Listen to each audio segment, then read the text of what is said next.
নমস্কার নমস্কার নমস্কার নমস্কার নমস্কার নমস্কার নমস্কার আপনাদের সবাইকে সবাইকে সবাইকে নমস্কার জানাচ্ছে আপনাদের সৌমিত্র বসু।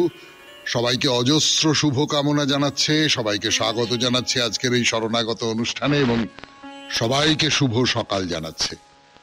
শুভ হোক, শুভ হোক, সকলের শুভ হোক, সকলের শুভ হোক, সকলের মঙ্গল হোক, সকলের কল্যাণ হোক। বেনি মাধবশীলের পঞ্জিকা অনুযায়ী আজকের দিনটার কথা বলবো। আজকে 22শে ফাল্গুন 1431, ইংরেজির 7ই মার্চ 2025, শুক্রবার। আজ অষ্টমী। সূর্যোদয়ের সময় ভোর 5:59, সূর্যাস্তের সময় বিকেল 5:38। নক্ষত্র মৃগশিরা। আজকে জন্মে বৃষরাশি, বৈশ্যবর্ণ, মতান্তরে শূদ্রবর্ণ দেবগণ। অপরাহ্ন 4:05 গতে মিথুন রাশি, শূদ্রবর্ণ, মতান্তরে বৈশ্যবর্ণ। রাত্রি 3:22 গতে নরগণ।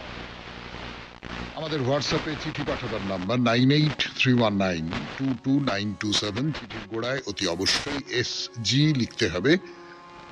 এই সূত্রে বলে রাখি যে সামনের বৃহস্পতিবারে আপনাদের চিঠিপত্র দিয়ে যে অনুষ্ঠান সাজানো হবে, সেই অনুষ্ঠানের বিষয় সবার রঙে রং মেশাতে হবে। দোল এসে গেল তো, সবার রঙে রং মেশাতে হবে। এই বিষয় নিয়ে আপনার যা মনে হয় আমাদের দপ্তর মঙ্গল পাঠাতে। এইবারে তাহলে আজকের অনুষ্ঠান সম্পর্কে বলি। আজকের অনুষ্ঠানের প্রথমে পুরাণ চিরন্তনে আমরা প্রায় রাজনীতির একটা টানাপোড়েনের কথা বলছি না, জরাসন্ধকে নিয়ে, জরাসন্ধ এবং কৃষ্ণকে নিয়ে। জরাসন্ধ এসেছেন ওই রুক্মিণীর স্বয়ম্বর সভায়, কৃষ্ণও এসেছেন রুক্মিণীর স্বয়ম্বর সভায়। কৃষ্ণ কিন্তু রাজার কাছে না উঠে অন্য জায়গায় উঠেছেন, বলা যেতে পারে যে রাজার শত্রুর কাছে উঠেছেন। ভীষ্মক যে বিদর্ভরাজ ভীষ্মক, তার শত্রু, মানে তাকে পছন্দ করেন না মনে মনে, এইরকম একজনের কাছে উঠেছেন।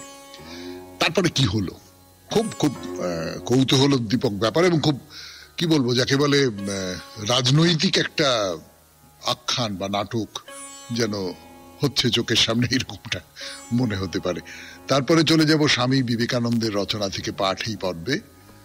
রচনার নাম বহুত্বে একত্ব।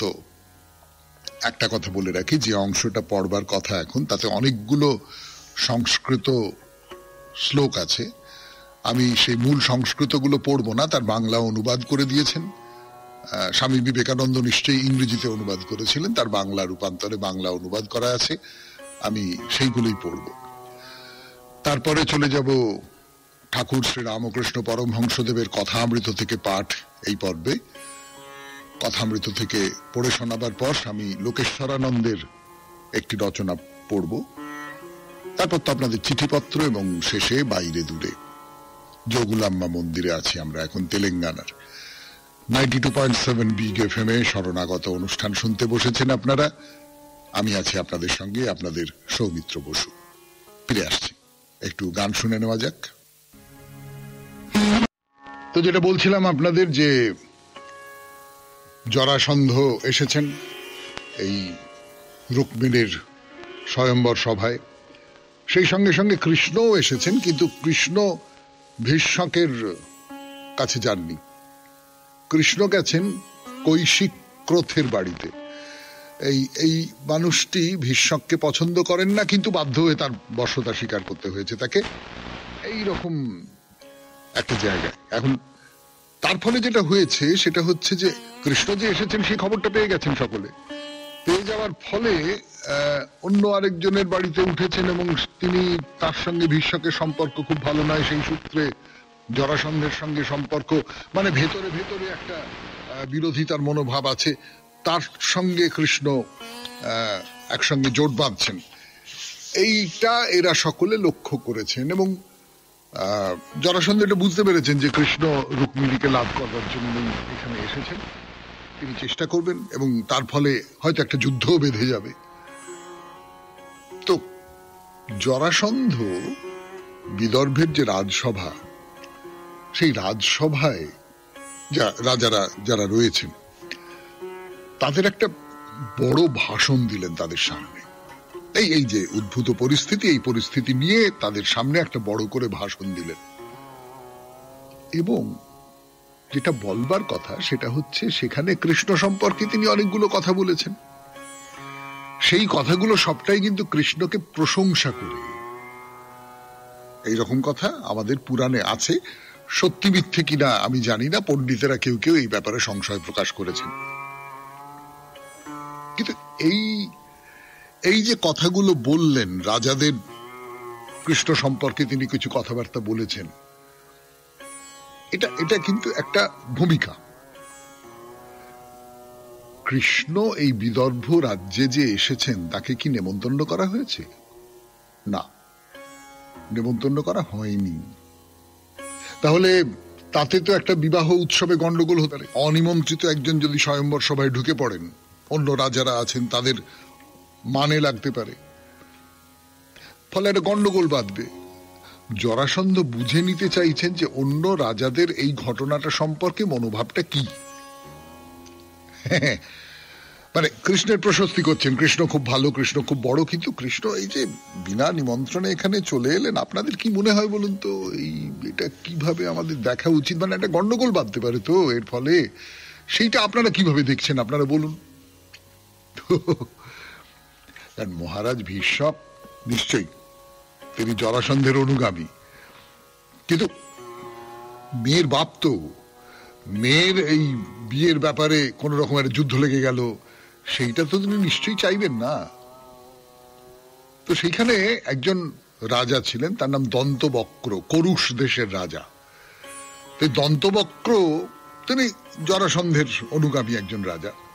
তো তিনি বললেন, কৃষ্ণ এখানে এসেছে তো কি হয়েছে? ভীষ্মক রাজার মেয়ে স্বয়ংবরা হবেন, সেখানে কন্যা লাভের জন্য আমরাও এসেছি, কৃষ্ণ এসেছেন, শোরগোল করবার কি হলো?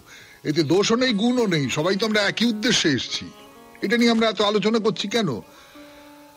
আমরা বরং এর আগে কি শত্রুতা ছিল না ছিল সেগুলো ভুলে গিয়ে কৃষ্ণের সঙ্গে আপাতত সন্ধি করে নি, এইটা বলা হলো। এইটা একটা মত দন্তবক্র বললেন। শুনছেন পুরাণ চিরন্তন, জরাসন্ধের কথা, সেই সূত্রে কৃষ্ণের কথা, 92.7 বিগ এফএম এ শরণাগত অনুষ্ঠানে। এখন গান শুনবো, গানের পর আবার এই নিয়ে কথা বলবো। তো দন্তবক্র বলছেন যে ঠিক আছে, কৃষ্ণ স্বয়ম্বর সভায় এসেছেন, তিনিও পানি প্রার্থী, আমরাও এসেছি, তো বলবার কি আছে, আমরা বরং কৃষ্ণের সঙ্গে এখন শত্রুতাটা ভুলে গিয়ে একটা ভাবসাব করে নি।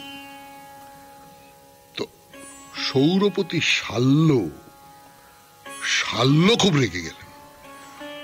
তিনি বললেন যে না না না না না না, ওই কৃষ্ণ এসে গেছে, তার জন্য আমি চুপ করে থাকতে পারবো না, আমি একেবারেই রাজি নই। অর্থাৎ একজন বলছে আচ্ছা ঠিক আছে, সে এসেছে, বেশ করেছে, আসুক, সেও আমাদের প্রতিদ্বন্দ্বী, তার সঙ্গে আমরা সবাই মিলে। আর কেউ কেউ বলছে না না না, কৃষ্ণকে মেনে নেওয়া যায় না, জরাসন্ধের অনুগামী, বুঝতেই পারছেন। তা ভীষ্মক, মেয়ের বাবা, তিনি এতক্ষণ ধরে চুপ করে সবাইকার কথা শুনছিলেন। তিনি জরাসন্ধেরই লোক, জরাসন্ধের অনুগামী, কিন্তু কৃষ্ণ সম্পর্কেও তার একটা সমীহের মনোভাব আছে। তো বিশেষ করে জরাসন্ধ অসম্ভব শক্তিশালী, প্রবল ক্ষমতা তার, কিন্তু কৃষ্ণকে এখনো কিছু করতে পারেননি। বরং এই জরাসন্ধ এবং তার অনুগামী রাজা যারা, তারা তার এখানে উপস্থিত হয়েছেন ভীষ্মকের কাছে, কিন্তু কৃষ্ণ একটু দূরে নিজের অনুগামীর বাড়িতে উঠেছেন। এতে তার মনে হয়েছে যে না, বুকের পাটা আছে, লোকটার একটা সমীহ তৈরি হয়েছে। তো এবং একটু ভয়ও হচ্ছে, নিজের ছেলেকে নিয়ে। ভীষ্মকের ছেলে মানে রুক্মিণীর ভাই, তার নাম হচ্ছে রুক্মিণ। সে তো একেবারে জরাসন্ধের অন্ধ ভক্ত। তো ভীষ্মক একটা কাজ করলেন। কি কাজ সেটা বলবার সময় আজকে আর নেই, আজকে বরং এখানেই শেষ করি পুরাণ চিরন্তন 92.7 বিগ এফএম এ শরণাগত অনুষ্ঠানে। এরপর গানের পর বহুত্বে একত্ব, স্বামী বিবেকানন্দের রচনা থেকে পাঠ, তবে সংস্কৃত শ্লোকগুলো পরপর আছে, সেইগুলো বাদ দিয়ে ফিরে আসছি আমি, আপনাদের সৌমিত্র বসু। একত্ব, স্বামী বিবেকানন্দের রচনা থেকে পড়ে শোনাচ্ছি আপনাদের, আমি আপনাদের সৌমিত্র বসু। কি করিয়া আমরা এই তত্ত্ব জানিতে পারিব? এই মন যাহা এত ভ্রান্ত, এত দুর্বল, যাহা এত সহজে বিভিন্ন দিকে ধাবিত হয়, এই মনকেও সবল করা যাইতে পারে, যাহাতে উহা সেই জ্ঞানের, সেই একত্বের আভাস পায়। তখন সেই জ্ঞানই আমাদিগকে পুনঃ পুনঃ মৃত্যু হইতে রক্ষা করে। যথোদোকং দুর্গে বৃষ্টং পর্বতেষু বিধাবতী এবং ধর্মানি পৃথক পশ্যং স্থানে বানু বিধাবতী। উচ্চ দুর্গম ভূমিতে বৃষ্টি হইলে জল যেমন পর্বতসমূহের পার্শ্ব দিয়া বিকীর্ণভাবে ধাবিত হয়, সেইরূপ যে ব্যক্তি শক্তিসমূহকে পৃথক করিয়া দেখে, সে তাহাদেরই অনুবর্তন করে। বাস্তবিক শক্তি এক, কেবল মায়াতে বহু হইয়াছে। বহুর পিছনে ধাবিত হইও না, সেই একের দিকে অগ্রসর হও। সেই আত্মা আকাশবাসী সূর্য, অন্তরিক্ষবাসী বায়ু, বেদিতে অবস্থিত অগ্নি ও কলশস্থিত সোমরস। তিনি মনুষ্য, দেবতা, যজ্ঞ ও আকাশে আছেন। তিনি জলে, পৃথিবীতে, যজ্ঞে এবং পর্বতে আছেন। তিনি সত্য ও মহান। যেমন একই অগ্নি ভুবনে প্রবিষ্ট হইয়া দাহ্য বস্তুর রূপভেদে ভিন্ন ভিন্ন রূপ ধারণ করেন, তেমনি এক সর্বভূতের অন্তরাত্মা নানা বস্তু ভেদে সেই সেই বস্তুরূপ ধারণ করিয়াছেন এবং সমুদয়ের বাহিরেও আছেন। যেমন একই বায়ু ভুবনে প্রবিষ্ট হইয়া নানা বস্তু ভেদে সেই সেই রূপ লাভ করিয়াছেন, তেমনি সেই এক সর্বভূতের অন্তরাত্মা নানা বস্তু ভেদে সেই সেই রূপ ধারণ করিয়াছেন এবং তাহাদের বাহিরেও আছেন। শুনলেন স্বামী বিবেকানন্দের রচনা থেকে পাঠ, বহুত্বে একত্ব। এরপরে গান, গানের পর ঠাকুর শ্রী রামকৃষ্ণ পরমহংসদেবের কথা। এবারে কথামৃত থেকে পাঠ, 92.7 বিগ এফএম এ শরণাগত অনুষ্ঠান শুনছেন। আমি আছি আপনাদের সঙ্গে, আপনাদের সৌমিত্র বসু। কথামৃত থেকে পড়ে শোনাই। ঠাকুর বলছেন, এই কথা বহুবার বলেছেন, নানান ভাবে বলেছেন, যে শুধু পাণ্ডিত্য কি হবে, সাধন ভজন চাই। আমি অনেক কিছু জানি, অনেক অনেক অনেক আমার জানার পরিধি। আমি আকাশের নক্ষত্র থেকে পায়ের তলার মাটির নিচে যে কীটপতঙ্গ ঘুরে বেড়ায় তাদের সম্পর্কে আমি সবকিছু জানি, কিন্তু তাতে কিছু হয় না। জ্ঞানটাও নিশ্চয়ই একটা সাধনের মধ্যে দিয়ে আসে, জ্ঞানটাও একটা সাধনা, জ্ঞান ও সাধনা। কিন্তু ঈশ্বর এই সমস্ত কিছুর উপরে, এই সমস্ত কিছুকে ব্যাপ্ত করে আছেন ঈশ্বর। শুধু পাণ্ডিত্য দিয়ে তাকে পাওয়া যায় না, সাধন ভজন চাই। আর সবচেয়ে ভালো হয় যদি সাধন ভজনের সঙ্গে এই জ্ঞানটা মেলে, পাণ্ডিত্যটা মেলে। একজনের কথা বলছেন, গৌরী পণ্ডিত। তিনি পণ্ডিত, আবার তিনি সাধকও বটে। তিনি একই সঙ্গে প্রচুর পড়াশুনো করেছেন এবং সেই সঙ্গে সঙ্গে তিনি সাধনারও গভীরতর, গভীরতম পর্যায়ে চলে যেতে পেরেছেন। শাক্ত সাধক। তো এই সম্পর্কে ঠাকুর বলছেন যে মায়ের ভাবে মাঝে মাঝে উন্মত্ত হয়ে যেত, মাঝে মাঝে বলতো, হা রে রে নিরালম্বন লম্বদর জননিকং ইয়ামি শরণাম। এমন হুঙ্কার দিয়ে বলতো যে পণ্ডিতেরা সকলে কেঁচো হয়ে যেত। তো ঠাকুর বলছেন যে আমিও আবিষ্ট হয়ে যেতাম। আমার খাওয়া দেখে বলতো, তুমি ভৈরবী নিয়ে সাধনা করেছো? একজন কর্তা ভজা নিরাকারের ব্যাখ্যা করল। নিরাকার, নিরাকার মানে নীরের আকার, মানে জলের আকার। তো গৌরী তাই শুনে মহা রেগে গেল। কি কারণে রেগে গেলেন আমি জানি না, কিন্তু আমার নিজের বোধ বুদ্ধি বলছে যে এই ব্যাখ্যাটা ভুল। নিরাকার মানে নীরের আকার, জলের আকার নয়। নিরাকার মানে যার আকার নেই। যারা নিরাকার ভাবে সাধনা করেন তারা আকার বিহীন একজন ঈশ্বরের সাধনা করেন, যাকে কোনো রূপ দিয়ে ধরা যায় না। তিনি জলের আকারও নন, স্থলের আকারও নন, কোনো বিশেষ আকারের নন তিনি। তো যাই হোক, ওই পণ্ডিতের কথা বলা হচ্ছে। ঠাকুর বলছেন যে প্রথম একটু গোড়া শাক্ত ছিল। তুলসী পাতা তো বিষ্ণুর পুজোয় লাগে, বৈষ্ণবরা তুলসী পাতা পছন্দ করেন, তুলসী পাতাকে খুব ভক্তি করেন। তুলসী পাতাকে স্পর্শ করবো না, তুলসী পাতা দুটো কাঠি করে তুলতো, ছুঁতো না। তা বাড়ি গেল, বাড়ি থেকে ফিরে এসে আর অমন করেনি। বলছেন আমি একটি তুলসী গাছ কালীঘরের সম্মুখে পুঁতেছিলাম, মরে গেল। পাঁঠা বলি যেখানে হয় সেখানে নাকি হয় না তুলসী গাছ। জানি না, একটা হতে পারে যে ওই রক্তে ওই জায়গাটা নষ্ট হয়ে গেছে, পাঁঠা বলি যেখানে হয় সেখানে, কিন্তু তুলসী গাছ হয় না, ঠাকুর নিজে দেখেছেন। 92.7 বিগ এফএম-এ শরণাগত অনুষ্ঠান শুনছেন। আমি আছি আপনাদের সঙ্গে, আপনাদের সৌমিত্র বসু। কথামৃত থেকে পাঠ ফিরে আসছি গানের পর ফিরে এলাম 92.7 বিগ এফএম-এ শরণাগত অনুষ্ঠানে কথামৃত থেকে পাঠ করবার জন্য। গৌরীর কথা বলছেন, গৌরী পণ্ডিতের কথা বলছেন যে গৌরী বেশ সব ব্যাখ্যা করত, ওই ব্যাখ্যা করত, শিষ্য, ওই তোমার ইষ্ট। আবার একটা ব্যাখ্যা, সেই ব্যাখ্যাটা খুব চমৎকার ব্যাখ্যা। বলছি কেন সেটা পরে বলছি। বলছেন যে রাবণের 10 মুন্ড, তো 10টা মুন্ড রাবণের, বলছে এটা হচ্ছে 10টা ইন্দ্রিয়। তমগুণে কুম্ভকর্ণ, রজগুণে রাবণ, সত্যগুণে বিভীষণ। তাই বিভীষণ রামকে লাভ করেছিল। তো তাই যদি হয়, আমার মনে পড়ে গেল রবীন্দ্রনাথের রক্তকরবীর কথা। রক্তকরবীর ব্যাখ্যা করতে গিয়ে রবীন্দ্রনাথ বলছেন যে রাজা একই দেহে রাবণ এবং বিভীষণ, অর্থাৎ সে রাবণের মতন ভয়ঙ্কর এবং সেই একই সঙ্গে সে বিভীষণের মতন তার নিজের তৈরি করা যে পাতালপুরীর যে যন্ত্র সভ্যতা সেইটাকে ধ্বংস করে। আমরা প্রত্যেকেই তো তাই। আসলে আমাদের ভেতরে একটা রাবণ আছে, একটা বিভীষণ আছে, একই সঙ্গে দুটো ক্রিয়া করে। যাকে সেটা অন্য আলোচনা। কিন্তু আমি যেটা বলতে চাইছি সেটা হচ্ছে যে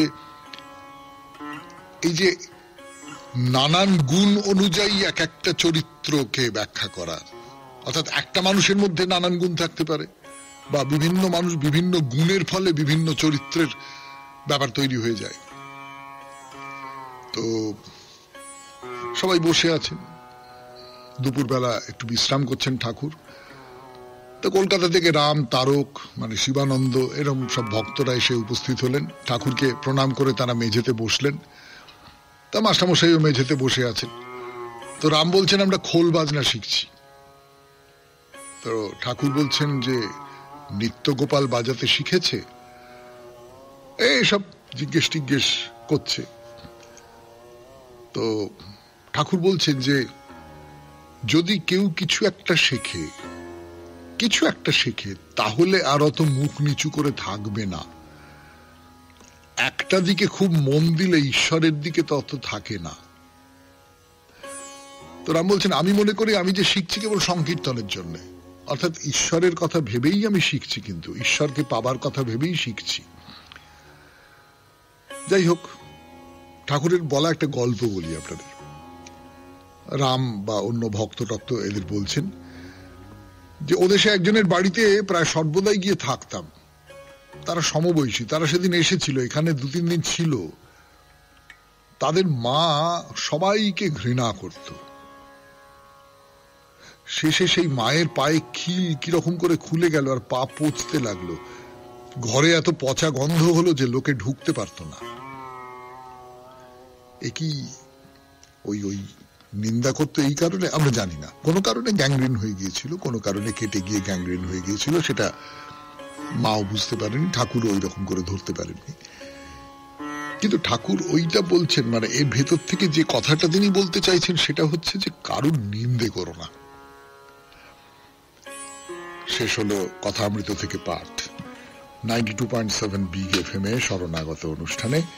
এবারে গানের পর স্বামী লোকেশ্বরানন্দজির রচনা থেকে পড়ে শোনাবো। রচনার নাম মানুষ এক প্রহেলিকা। ফিরে আসছি। 92.7 প্রহেলিকা। স্বামী লোকেশ্বরানন্দজির রচনা 92.7 বিগ এফএম এ শরণাগত অনুষ্ঠানে পড়ে শোনাই আপনাদের।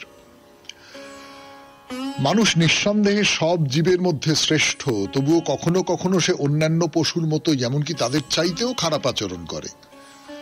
যেমন উত্তেজিত হলে যে কোনো প্রাণীকে নির্দয়ভাবে মারতে পারে সে, কিন্তু আশার কথা এই যে তার মধ্যে স্নেহ ভালোবাসাও আছে।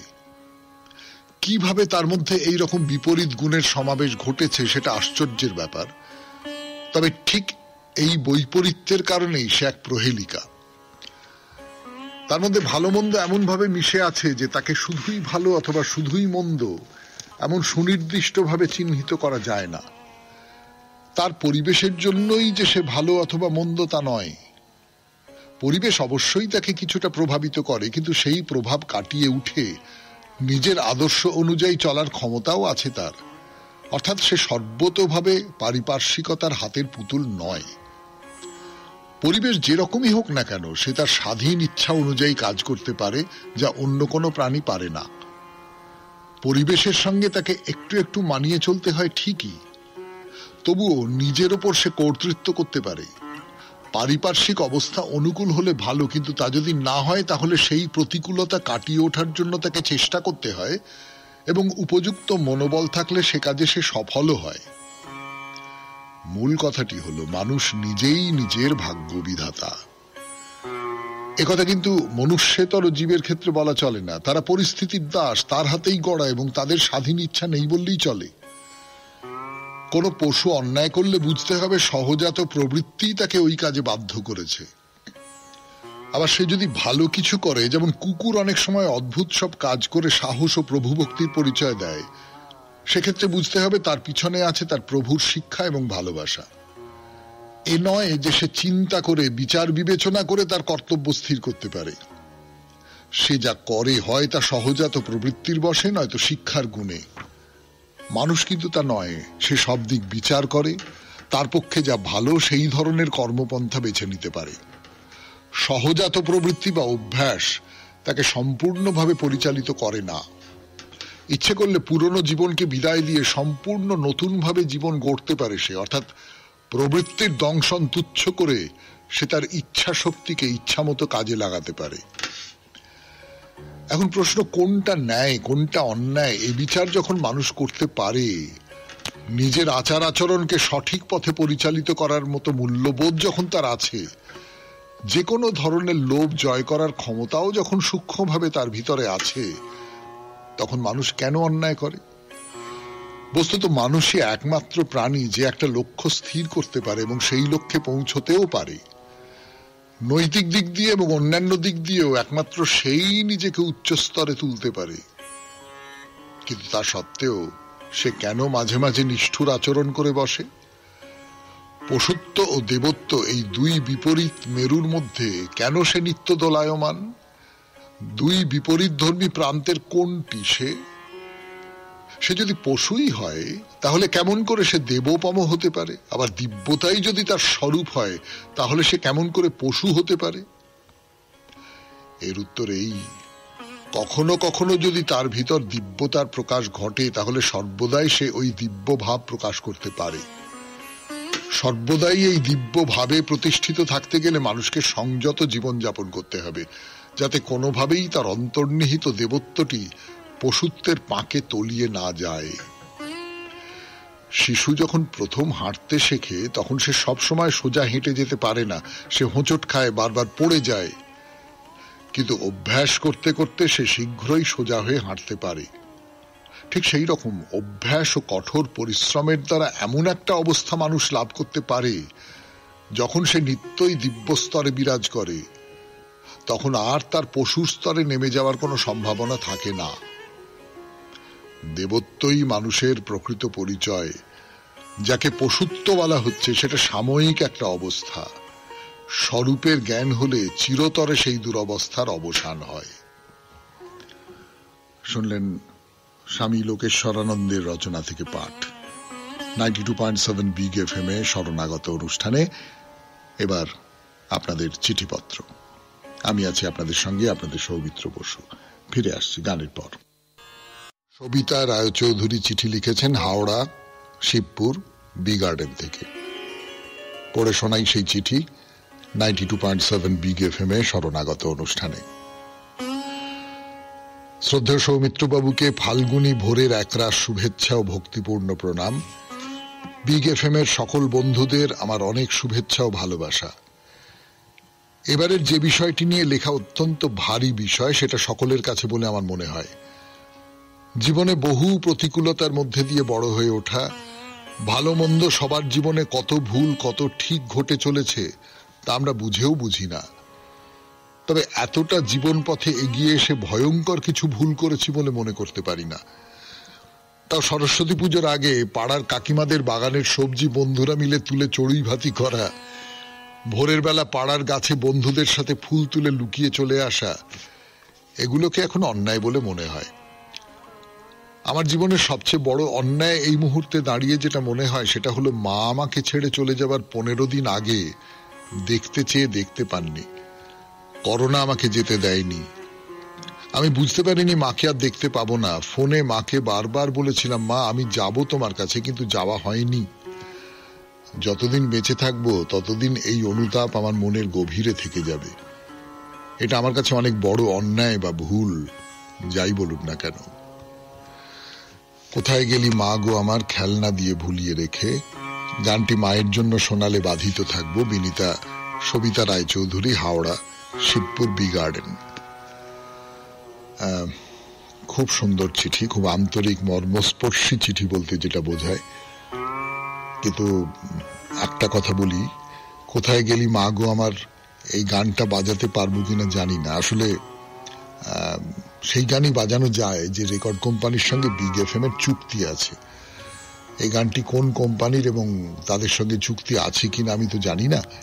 আমি অনুরোধ করব যারা গান নির্বাচন করেন তাদের, কিন্তু সফল হব এই কথা দিতে পারছি না। এবারে তাহলে বাইরে দূরে 92.7 বিগ এফএম এ শরণাগত শুনছেন। আমি আছি আপনাদের সঙ্গে, আপনাদের সৌমিত্র বসু। চলুন তাহলে যোগলাম্বার মন্দিরে। গানের পর ফিরে এলাম 92.7 বিগ এফএম এ শরণাগত অনুষ্ঠান শুনছেন। এখন বাইরে দূরে আমরা আছি যোগুলাম্মা মন্দিরে, তেলেঙ্গানার যোগুলাম্মা মন্দির। আজকেই সে দর্শন শেষ হয়ে যাবে বলে আমার নিজের মনে হচ্ছে। তো এই মন্দিরের কথা বলছি আপনাদের। মন্দিরের ভেতরে প্রবেশ করেছি, গর্ভগৃহের একদম সামনে। আর যেটা এর আগের দিন বলছিলাম যে পুরোটা অন্ধকার, কালো পাথরের মন্দির তো, আর কোথাও কোনো ছিদ্র নেই যেখান থেকে আলো প্রবেশ করতে পারে। একমাত্র আপনি যে দরজা দিয়ে ঢুকেছেন সেই দরজার মুখে আলো, এবং সেই আলো মন্দিরের ভেতরে ঢুকে একটা আপনার ছায়া পড়েছে, লম্বা করে আপনার ছায়া এসে পড়েছে, এবং পুরোটা একটা আবছায়া মতন, ভালো করে বোঝা যায় না, একটা রহস্যময় ব্যাপার তৈরি হয়েছে। এই মন্দিরের ভেতরেও একটি ওই বৃষ আছে, নদী, কুচকুচে কালো পাথরের তৈরি, এবং তারপরে মন্দিরের যে ওই যে যেখানে আপনারা ঢুকেছেন তার ভেতরে ছোট গর্ভগৃহ, তার ভেতরে একটি শিবলিঙ্গ। আর একটা অদ্ভুত ব্যাপার, আমি জানি না সেটা আচমকা হয়ে গেছে কিনা, দরজা দিয়ে আলো এসে সেই শিবলিঙ্গের বেদিতে পড়েছে তো, আর বেদিটা যেন নানান রঙিন পাথরে ঝলমল ঝলমল ঝলমল ঝলমল করছে, মানে প্রায় ঐশ্বরিক কিছুর প্রকাশ বলে মনে হয়, যেন শিবের কোনো বিভূতি প্রকাশিত হচ্ছে ওই আলোটা এসে পড়ার ফলে। লিঙ্গটি যেটা রয়েছে তার আকার খুব বড় নয়, কিন্তু খুব সুন্দর লাগে। ওই শিবলিঙ্গের দিকে তাকিয়ে থাকতে খুব ভালো লাগে, সুডৌল একটি লিঙ্গ। মন্দির থেকে বেরিয়ে এলেন, অনেকখানি প্রশস্ত জায়গা, একটা গোল সবুজ রঙের চত্বর, সেখানে বসে একটু বিশ্রাম নিতে পারেন। এরপর আমরা এমন একটা জায়গায় যাব এবং সেখানে গিয়ে আমাদের কথা শেষ করব।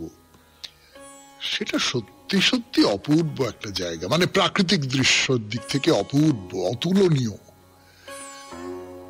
আগে থেকে বলে একটা বেশ কৌতূহল জাগিয়ে তুললাম। চলুন যাওয়া যাক। অনেকগুলো সিঁড়ি, না না না খুব উঁচু উঁচু সিঁড়ি নয়, সিঁড়িগুলো নিচু, মানে আমাদের যাদের খানিকটা বয়স হয়েছে, হাঁটু বিদ্রোহ করছে, তাদের পক্ষে এই সিঁড়ি দিয়ে ওঠা খুব কঠিন নয়। সেই সিঁড়ি ভাঙা কিন্তু অনেকখানি সিঁড়ি ধরে আমরা উঠে এলাম। উঠে গিয়ে কি দেখবো বলুন তো? আসলে এটা একটা বাঁধে উঠবার সিঁড়ি, আর বাঁধের উল্টো পিঠেই জল, নীল জল, নীল আকাশ, মেঘ তার উপরে ছায়া ফেলে রেখেছে।